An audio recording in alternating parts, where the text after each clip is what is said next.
అన్ని గ్రామాలకు వెళ్దాం, ఇలా పర్సంటేజ్ చేయడం. ఇప్పుడు మీ గ్రామంలో మీకు అనిపిస్తుంటుంది ఆర్ఎస్ఎస్ అంటే ఒక సీతారామే, లేదా అనే నారాయణరావే, లేదా దూత్ సత్యం, లేదా కోపల త్రినాథరావు గారు, తిరుమలరావు, వీళ్ళు నలుగురే అనుకుంటారు. ఈ రోజు ఇక్కడ 25-30 మంది గణవేష దారుల్లో ఇక్కడ పర్సంటేజ్ చేశారు.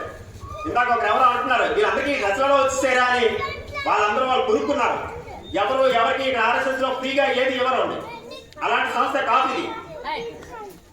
ఆర్ఎస్ఎస్ లో ఈ గణవేష్ ఎవరైతే ఇందాక ఇచ్చారో అందరూ కూడా దానికి ఎంత అవుతుందో నామినల్ ఫీజు, ఒక షర్ట్ 230 రూపాయలు, 250 రూపాయలు అంటే ఎంత తక్కువగా వాళ్ళ దగ్గర నుంచి బేరం ఆడి కొని అందించింది. వాళ్ళు సొంతంగా కొనుక్కున్నారు. అలాంటి స్వయం సేవకులు మాత్రమే ఆర్ఎస్ఎస్ దేశవ్యాప్తంగా ఉన్నారు. 1,00,00,000 మందికి పైగా ఉన్నారంటే స్వయం సేవకులు. ఎంత చూడండి, 40 దేశాల్లో హిందూ సేవా సంఘం పేరుతో 40 దేశాల్లో నడుస్తోంది.